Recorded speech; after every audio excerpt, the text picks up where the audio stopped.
Hey guys, welcome back to Let's Play Twilight Princess. This is the menu screen. We're up to 40 post souls now, so hey, that's pretty cool. Alright, so we're in this room. This is basically like a big spike trap room. Sort of like a maze, pretty much. Basically, if you, there's like the invisible walls of spikes that you gotta make your way around. And, whoa, okay, don't sink in there, Link. Climb up. There you go. Oh, I'm moving slowly. I know, you know what that means. Yeah, in this room there are invisible rats too, which is kind of annoying. So let's take care of these things. There we go. Alright, let's see if I can remember what the right path is through this place. Pick up these arrows, I guess. Alright, I think we need to go to the right. And then once we get up here, yeah, that's blocked off, so we go left. Make our way across here. Go in, and this one should be open. I'm surprised I didn't catch any invisible rats on me on my way here. Okay, actually, I want to be going through this way. I think I can get through here, yeah. There's a Gibdos here. Let's mortal draw it quick. Oh, I missed. Alright, there we go. Up, I'm moving slowly again, you know what that means.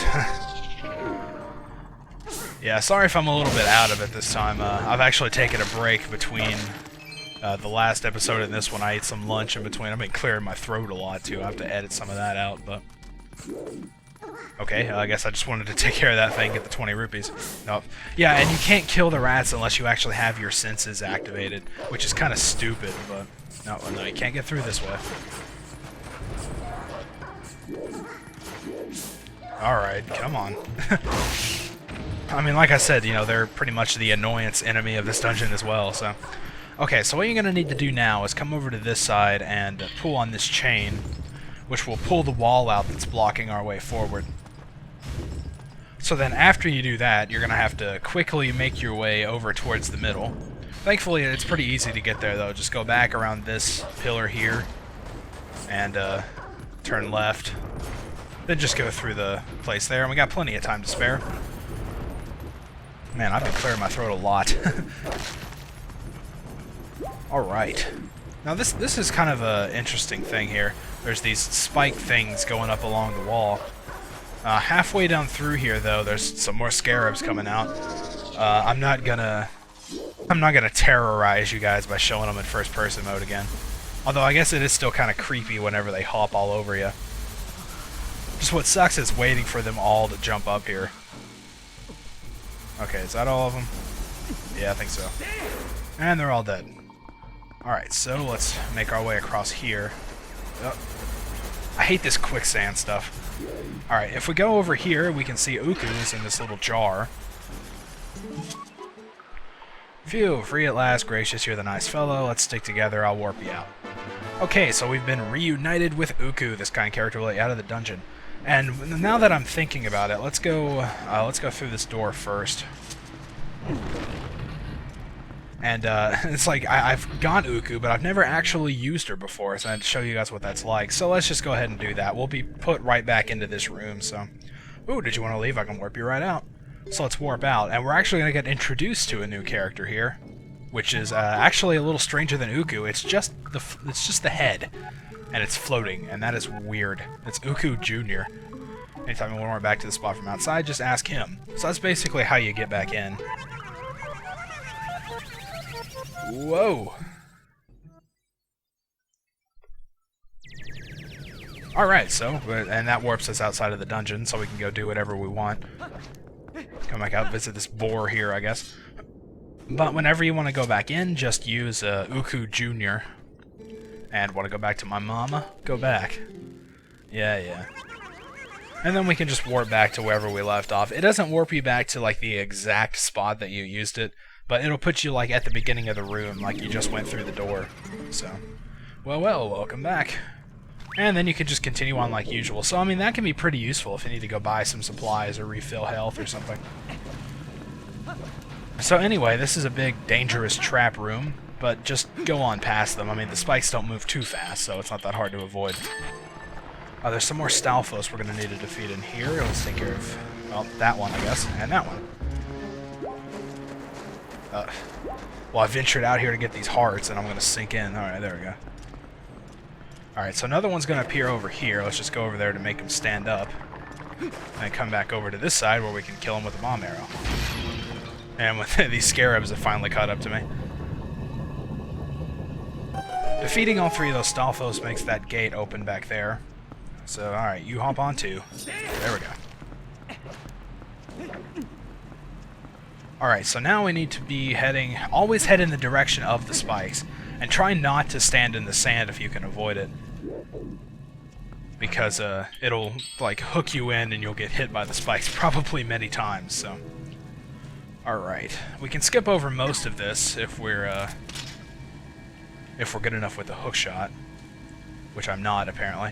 So I guess I'll just wait for these bugs to crawl all over me, so... You know, it just takes so long for that to happen. I think I'm just going to try to run through here. And, of course, that didn't work. Oh, no. Go, go, go. Yeah, you can also just roll to get them off you if you're kind of in a hurry to get where you're going. And especially if you're on, like, these sinking platforms, you know, you don't want to wait around for it to sink while you're trying to charge your spin attack, so... It can be good to just keep rolling, basically. Once you get through there, you can hop across that little gap, and there's sort of an interesting little thing on the wall over here on the side. It's kind of... There's like a track leading down, almost. And it leads us over there. I'm sure we'll find out what that does here in a little bit. Now this room, oh man, I love this. There's a mini-boss in here, and this is probably one of the coolest mini-bosses. I mean, they could have done a little bit of like more work on this guy, and pretty much just turned him into the boss of this temple. And I mean, honestly, I have more fun fighting this guy than I do the actual temple boss. Whoa, that looks kind of dangerous. So our boss isn't actually the sword, although the sword is pretty cool. It's like a giant machete or something, and he swings it around there. So actually what we need to do in order to see this guy is transform into a wolf and use our senses, and we can actually see what he looks like. Oh, alright. Good shot, you got me. Alright, wait for him to swing and then jump on him when he turns that bright blue. If you do the biting sequence once, then he'll return to normal and you can actually see him. He's pretty awesome. Alright, so let's go back into a human to finish this fight now. And he's going to start like floating around the room. What you want to do is shoot him down with your arrows. And then he'll start spinning around you and eventually coming in for an attack. There he is. Just dodge it and then do your sword combos on him. Alright, and then he's just going to repeat the same thing. That's basically all this fight is. I mean, oh, I thought that got him. I mean, it's not difficult at all, really. Because as soon as he gets close to you, just start moving, and he'll miss. So, I mean, it's not really that difficult, and he just does the same thing. You have to do this. I think you have to do it 3 times. But, I mean, it's all pretty much just the same stuff. It's still pretty cool, though. I mean, like I said, they could have done, like, some more work on this guy, and pretty much just made him the boss of this dungeon. Alright, so that finishes him off. Not really that difficult. And he's got a pretty cool death scene, too. I'm guessing he turns into, like, locusts or something. Like, they kind of look like bats from what you can see of them, but they make sort of a buzzing sound. I don't know. Anyway, after we've killed him, there's this room that opens up over here on the side.